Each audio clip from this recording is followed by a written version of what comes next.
Hello friends, welcome to my channel Make Law Easy. Friends, today I will discuss tort relating to person. मतलब हमारा जो taught वाला topic अभी चल रहा है उसमें हम स्पेसिफिक रॉन्ग्स की बात करेंगे, स्पेसिफिक रॉन्ग की बात करेंगे जिसमें हम डिस्कस करेंगे टॉट रिलेटिंग टू पर्सन।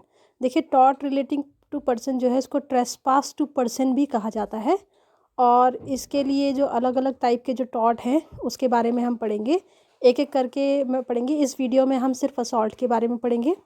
तो देख लीजिए, जो टॉट रिलेटिंग टू पर्सन है या ट्रेसपास टू पर्सन है वो कितने टाइप्स का इसमें दिखा रखा है। एक तो असॉल्ट है, दूसरा बैटरी है, तीसरा फॉल्स इम्प्रिजनमेंट, चौथा एब्यूज़, पांचवा है लीगल प्रोसीडिंग्स एंड छठा है मेलिशियस प्रोसिक्यूशन। तो इसमें जो है हम आज की जो वीडियो है इसमें असॉल्ट के बारे में पढ़ेंगे और जो नेक्स्ट वीडियो है उसमें हम फिर बैटरी और फिर इसी तरीके से हम सीक्वेंस में चलते जाएंगे। तो चलिए असॉल्ट को स्टार्ट करते हैं कि बेसिकली असॉल्ट होता क्या है। According to doctor Winfield, an assault is an act of the defendant which causes in the mind of plaintiff reasonable apprehension of the infliction of a battery on him by the defendant। तो doctor Winfield जो है वो क्या कहते हैं कि जो assault होता है वो डिफेंडेंट का वो एक्ट होता है जिसकी वजह से प्लेंटिव जो है उसके माइंड में एक तरीके का डर हो जाता है या एक तरीके का उसके माइंड में इमेज बन जाती है कि जो डिफेंडेंट है वो उस पर बैटरी अप्लाई करने वाला है या बैटरी उस पर अप्लाई करेगा। अब देखिए बैटरी क्या होती है। बेसिकली असॉल्ट की एक्सटेंडेड फॉर्म आपकी बैटरी होती है। मतलब असॉल्ट में क्या होता है, असॉल्ट में एक्चुअली में कोई आपका फिजिकली टच नहीं होता है, या हम कह सकते हैं असॉल्ट में एक्चुअली में हिट नहीं होता है। बट जब अगर मान लीजिए किसी पर्सन ने किसी को मारने के लिए डंडी उठाई, ठीक है ना, तो ये इतना तो आपका असॉल्ट हो जाएगा। बट अगर मान लीजिए उसने फाइनली वो डंडी मार भी दी तब ये बैटरी कहलाएगा। फाइन। तो इसको अभी हम आगे थोड़ा सा और इलेबोरेट करके पढ़ेंगे। पहले असॉल्ट जान लीजिए, उसके बाद में हम बैटरी को डिस्कस करेंगे। Thus, the main test in assault is to create a reasonable apprehension in the minds of the plaintiff that defendant is about to use force or attempting to use force against him, whether it caused any harm or not। तो अगर हम बात करें कि assault का main test क्या है, assault का मेन टेस्ट ये होता है जो प्लेंटिफ है उसके माइंड में रीजनेबल एप्रीहेंशन, मतलब एक इमेज क्रिएट करना या डर बिठाना, ठीक है ना, या भय क्रिएट करना कि जो डिफेंडेंट है, डिफेंडेंट जो है वो उसके ऊपर फोर्स को यूज़ करने वाला है या यूज़ करने की कोशिश करने वाला है, ठीक है ना। अब इसमें इससे मतलब नहीं है कि एक्चुअली में उसको कोई नुकसान, जो प्लेंटिफ है उसको कोई नुकसान हुआ है या नहीं हुआ है, बट ये माइंड जो है प्लेंटिफ के माइंड में क्या होता है, एक इमेज क्रिएट हो जाती है। फाइन। अब हम बात करते हैं इससे आगे। An assault is an attempt or offer to apply force to another person body by intentionally bringing any material object into contact with the another person. तो असॉल्ट का मतलब क्या होता है कि ये एक तरीके, एक अटैम्प्ट है, एक कोशिश होती है, ठीक है ना। किस चीज़ की कोशिश होती है, किसी दूसरे पर्सन जो है, ठीक है ना, किसी दूसरे पर्सन की बॉडी में फोर्स अप्लाई करने की या दूसरे पर्सन के ऊपर फोर्स अप्लाई करने की कोशिश होती है। और ये कोशिश जो होती है इंटेंशनली होती है। कैसी इंटेंशनली, मतलब कोई किसी इंटेंशन के साथ ऐसा कर रहा है, किसी मतलब उसकी कोई अपनी एक हाँ, उसकी कोई अपनी एक इंटेंशन है, कोई उसकी अपनी एक इच्छा है कि उसकी पूर्ति के लिए वो ऐसा कर रहा है। और इसके लिए क्या करता है, वो किसी मटेरियल ऑब्जेक्ट को उस पर्सन की बॉडी के कांटेक्ट में लेके आता है। एक चीज़ ध्यान रखिएगा, जहाँ मैं प्लेंटिफ की बात कर रही हूँ, प्लेंटिफ मतलब होता है जो पीड़ित होता है, ठीक है ना, जिसके ऊपर कोई अत्याचार हो रहा है या जिसके लीगल राइट्स हनन हो रहे हैं या जिसको कोई नुकसान हो रहा है। और डिफेंडेंट कौन होता है, एक तरीके से डिफेंडेंट एक्यूज हो गया, ये भाई जिसको प्रूफ करना है कि भाई उसने वो जो काम किया है, प्लेंटिफ को जो नुकसान पहुंचाया है वो क्यों मतलब कैसे पहुंचाया है, क्यों पहुंचाया है, ये सारी चीज़ें उसको देखनी है। तो डिफेंडेंट अपना बचाव करेगा और प्लेंटिफ जो है वो केस फाइल करने वाला जो होता है जिसको नुकसान हुआ है। फाइन। तो सिंपल शब्दों में हम कह सकते हैं प्लेंटिफ सफरर होता है जबकि जो डिफेंडेंट होता है वो एक्यूज होता है, ठीक है ना। तो एग्जाम्पल, थ्रोइंग स्टोन और वाटर अपॉन अ पर्सन। तो इसका मतलब क्या है, जैसे इसके कुछ एग्जाम्पल, जैसे किसी के ऊपर पत्थर फेंकना या पानी फेंकना, ठीक है ना। दूसरा एग्जाम्पल क्या हो सकता है, to pull chair from under him which makes him to fall on ground, मतलब किसी के नीचे कोई बैठने वाला है, उसके नीचे से आप कुर्सी निकाल लो तो इससे क्या होगा, वो नीचे गिर जाएगा। To bring a stick in contact with the body of the person, ठीक है ना, मतलब एक जो स्टिक है उसको क्या है, पर्सन की मतलब एक्चुअली में हिट नहीं करना है, बट दिखा दी उसको, डंडी दिखा दी या फिर उसकी बॉडी में टच कर दी, जिससे उसके दिमाग में क्रिएट हो जाएगा कि भाई अब ये इस जो स्टिक है इससे मेरे को हिट करेगा या मेरे को नुकसान पहुंचाएगा।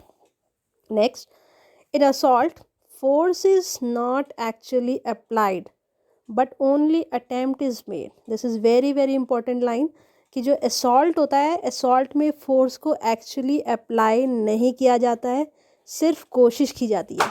ये ध्यान रखिएगा कि force जो है वो जब actually apply की जाती है तब उसको बैटरी कहते हैं, ठीक है ना। now assault must be intentional. A mere gesture not showing an intention to use force instantly is not an assault. तो assault जो है उसमें intention का होना ज़रूरी है, मतलब assault जो है वो आपका intentional होना चाहिए। मान लीजिए किसी ने एक बोलते नहीं, एक gesture उसकी body language से पता चल रहा है कि हाँ ये कुछ करने वाला है, बट उसकी कोई ऐसी intention नहीं है, तो वो आपका assault नहीं कहलाएगा। अब बात करते हैं कि हम जो आपका assault होता है उसके essentials क्या क्या होते हैं। So plaintiff has to prove the following things to bring an action for assault.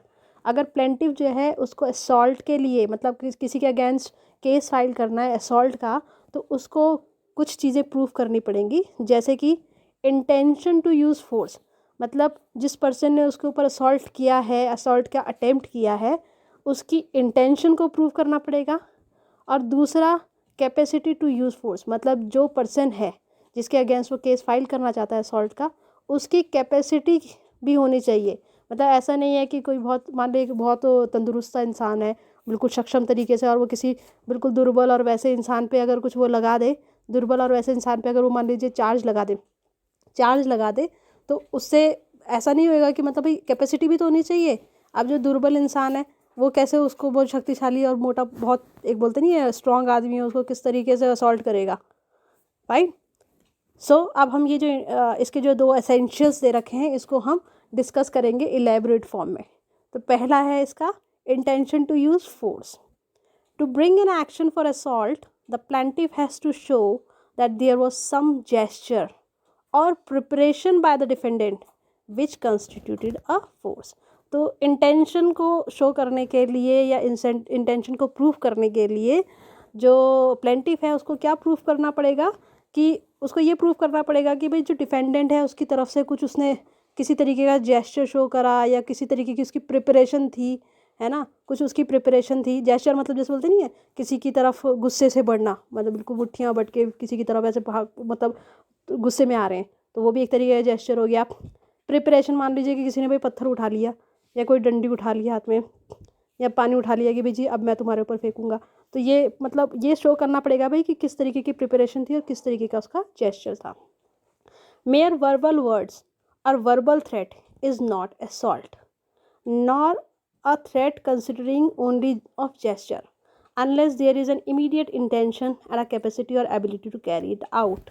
तो बेसिकली अगर मान ली कोई वर्बल वर्ड्स खाली बोलते नहीं, मौखिक तौर पे अगर कोई किसी को डरा रहा है या खाली बोल रहा है, ठीक है, तो उसको आप असॉल्ट की कैटेगरी में नहीं रखोगे। या फिर किसी ने खाली जेस्चर शो करा है तो उसको असॉल्ट की कैटेगरी में आप नहीं रखेंगे, ठीक है ना। इसके लिए असॉल्ट के होने के लिए इमीडिएट इंटेंशन का होना ज़रूरी है, और साथ साथ में कैपेसिटी और ability to carry it out भी होना चाहिए, मतलब जो पर्सन है उसकी कैपेसिटी और एबिलिटी भी होनी चाहिए। एग्जाम्पल इसका देख लीजिए, A lying on bed and said to B that I will beat you, it will not assault, it is not assault. तो ए जो है बिस्तर में पड़े पड़े दूसरे को बोल रहा है बी को कि भाई ठीक है मैं तो तुम्हें ना, मतलब क्या बोलते हैं, हाँ, ए क्या बोल रहा है उसको कि आई विल बीट यू। अब ए तो लेटा हुआ है बिस्तर में, बी को बोल रहा है कि हाँ मैं तो तुम्हें ना मार दूंगा। तो ये असॉल्ट नहीं है, वो मौखिक तौर पर कह रहा है, ना तो उसकी कोई प्रिपरेशन है, ना उसने कोई जेस्चर शो करा, ठीक है ना उससे कोई मटेरियल ऑब्जेक्ट जो है उसके कॉन्टैक्ट में लेके आया। अनदर एग्जाम्पल है, there is a heated argument between X and Y, X attempts to strike Y but stopped by Z. Here X committed an assault. तो यहाँ पर क्या है कि एक्स और वाई के बीच में एक बोलते नहीं है आपका आर्ग्यूमेंट हो गया बहुत भयंकर तरीके से, ठीक है ना। ए ने कोशिश करी वाई को स्ट्राइक करने की, बट बी ने उसको नहीं, जेड ने उसको रोक लिया। तो यहाँ पर जो एक्स है वो आपका उसने आपका असॉल्ट कमिट किया है। नाउ जो सेकेंड इसका असेंशियल है वो है capacity to use force. To constitute an assault it is also necessary that a person assaulted must believe that the person assaulting has the ability to use or apply force so attempted by him। तो यहाँ पर क्या है कि आपका जो person जिसके ऊपर असॉल्ट हो रहा है, मतलब जो जिसने केस फाइल किया है या जिसके ऊपर असॉल्ट हुआ है, उसको ये प्रूव करना ज़रूरी है कि जिस पर्सन ने असॉल्ट किया है उसकी एबिलिटी भी थी, और एबिलिटी और कैपेसिटी थी उसको असॉल्ट करने की। If it is clear to the plaintiff that the defendant is far away from him and don't have the ability to assault plaintiff, then also it will not constitute assault। Suppose कीजिए कि जो plaintiff है उसको ये बहुत clear पता है कि जो डिफेंडेंट है, मतलब जो पर्सन उसको असॉल्ट करना चाहता है, वो उससे बहुत दूर है, ठीक है ना, उससे बहुत ज़्यादा दूर है। तो उसको पता है, जो प्लेंटिफ है उसको पता है कि भाई वो तो बहुत ज़्यादा दूर है, अभी उसकी एबिलिटी नहीं है कि उस पर असॉल्ट करे, तो ये आपका असॉल्ट की कैटेगरी में नहीं आएगा। चलिए इसमें हम एक केस लॉ जो है उससे पढ़ लेते हैं। केस लॉ से आपको थोड़ा सा और क्लियर हो जाएगा। In this case there is a case law of Stephen versus Myers. In this case plaintiff was a chairman of the managing committee of a church. The meeting was going on and the defendant was sitting on the same table at a short distance from plaintiff. तो इस case में क्या था, जो plaintiff था वो किसी आपका मैनेजिंग कमेटी, चर्च की कोई मैनेजिंग कमेटी थी, उसका चेयरमैन था। एक मीटिंग चल रही थी जिसमें जो डिफेंडेंट है उसके मतलब उसके सेम टेबल पे ही आपका प्लेंटिफ जो था वो भी आपका बैठा हुआ था। तो during discussion defendant started shouting and misbehaved. तो डिस्कशन के दौरान जो था डिफेंडेंट जो है उसने शाउट करना स्टार्ट कर दिया और मिसबिहेव करा। तो majority of the member wants him to turn him out of the meeting. In the meantime, defendant aggressively advanced towards chairman with his fist clenched, saying that he will pull the chairman out of the chair rather to be turned out of the room। तो इस case में क्या हुआ कि discussion के दौरान जो है आपका डिफेंडेंट था उसने शाउट करना स्टार्ट कर दिया, मिसबिहेव करना शुरू कर दिया। तो मेजॉरिटी जो मेंबर थे वो चाहते थे कि भाई इसको मीटिंग से निकाल दिया जाए, पर सेम टाइम में क्या हो गया कि जो डिफेंडेंट था वो गुस्से से उसने गुस्से से उठा और उसने क्या करा कि जो चेयरमैन था चेयरमैन की तरफ बढ़ने लगा, बिल्कुल बोलते नहीं मुट्ठियाँ अपनी टाइट करके गुस्से में उसकी तरफ कि भाई मैं अपने आप तो बाहर नहीं जाऊँगा पर मैं इस चेयरमैन को ही इस मीटिंग से बाहर निकाल दूँगा। The member of the committee next to the chairman stopped him, that is defendant, and he could not fulfil his intention. तो भाई जो चेयरमैन के सामने आपका जो पर्सन बैठा था, कमेटी मेंबर जो था, उसने क्या करा, डिफेंडेंट को रोक लिया, जिसकी वजह से उसकी इंटेंशन फुलफिल नहीं हो पाई। Later the plaintiff sued him but the defendant contended that he was far away from the plaintiff, so it was impossible to assault him. Plaintiff ने उसके अगेंस्ट, डिफेंडेंट के अगेंस्ट केस फाइल कर दिया। तो plaintiff ने अपने बचाव में, प्लेंटिफ नहीं, डिफेंडेंट ने अपने बचाव में क्या कहा कि वो तो प्लेंटिफ से बहुत ज़्यादा दूर था, तो वो उसे असॉल्ट कैसे कर सकता है, वो मतलब इम्पॉसिबल है उसको असॉल्ट करना। But the court held that defendant was liable for assault on plaintiff and awarded him 1 shilling as damages। तो उन्होंने क्या करा कि कोर्ट ने ये हेल्ड करा कि जो डिफेंडेंट है वो आपका असॉल्ट का लाइबल होगा और प्लेंटिफ को डैमेजेस पे करेगा। The court found that defendant was advancing with an intent to strike the plaintiff. तो कोर्ट ने क्या, मतलब इसमें कोर्ट ने ये बताया कि भाई हमें पता है कि आप जो है प्लेंटिफ की तरफ आप, मतलब आपकी इंटेंशन थी उसको स्ट्राइक करने की, वो तो आपको किसी कमेटी मेंबर ने रोक लिया, अदरवाइज आप उसे ऑलरेडी स्ट्राइक कर देते। It could have succeeded if other members had not stopped him. तो आई होप आपको एग्जांपल समझ में आ गया होगा। इसका एक दूसरा इलिस्ट्रेशन मैं आपको बता देती हूँ। A raise his hand towards B with an intention to beat him, A has committed an assault. A ने अपना हाथ बी की तरफ उठाया इस इंटेंशन के साथ कि वो उसको पिटाई करेगा, उसकी पिटाई करेगा। तो ए जो है वो उसने यहाँ पर असॉल्ट कमिट करा है, पिटाई करी नहीं है बट हाथ उठाया है और उसके साथ में इंटेंशन भी प्रेजेंट थी, इसलिए ये आपका असॉल्ट में आएगा। तो फ्रेंड्स ये हमारा असॉल्ट वाला टॉपिक हो गया है। नेक्स्ट वीडियो जो है उसमें हम बैटरी के बारे में डिस्कस करेंगे। तो please keep watching. Thank you very much.